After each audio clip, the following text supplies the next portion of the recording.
ጽናዕ ተባኢለዶ ማያዘዝኳን እግዚአብሔር አምላኽካ ኣብትኸዶ ሁሉ ምሳኻ እሞ ኣይትፍራህ ኣይትሸበርካ ምሳኻ እሞ ኣይትፍራህ ኣነ አምላኽካ እሞ ኣይትሸበር ከበርትዐካ ክረድኣካ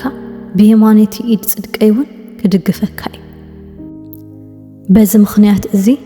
አምላኽሲ መንፈስ ሓይልን ፍቕርን ቅጽዓትን እምበር መንፈስ ፍርሃት ኣይሃበና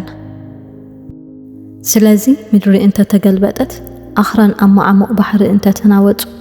ማያት እንተ ሃመመ እንተ ዓፈረ ኣኽራን ብነድሮም እንተ አንቀጥቀጡ ንሕናስ ኣይንፈርህን ኢና ፍርሃትሲ ስቓያ ተምጽእ እቲ ዝፈርህ ከዓ ብፍቕሪ ፍጹም ኣይኮነን እታ ፍጽምቲ ፍቕሪ ንፍርሃት ተባርራ ደኣ እምበር ኣብታ ፍቕርስ ፍርሃት የልዎ ንእግዚአብሔር ደለኽዎ ንሱ እውን መለሰለይ ካብ ኩሉ ፍርሃተይ ኣናገፈኒ ናብኡ ዝጥምቱ የንጸባሉ ገጸሙን ከቶ ኣይሓፍር በትርኻን ምርኩስካን የጸናንዓኒ እዩ ንስኻ ምሳይ ኢኻ እሞ ብረባረባ ድነሞቱ እኳ እንትኸድኩ ክፉእ ኣይክፈርህኒ እግዚአብሔር ብርሃነይ ምድሓነይን ካብ መንዳኢ ዝፈር እግዚአብሔር ሓይሊ ህይወተይ ካብ መንከይ ዝስንብድ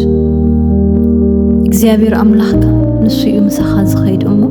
ኣይጠልመካን ኣይሓድገካን እዩ ስለዚ ጽንዑ ትብዑ ኣይትፍርሁ በኣታቶም ኣይትሸበሩ ንሰብ ምፍራሕ ኣብ መፈንጠራ ይእቱ ብእግዚአብሔር ዝእመን ግና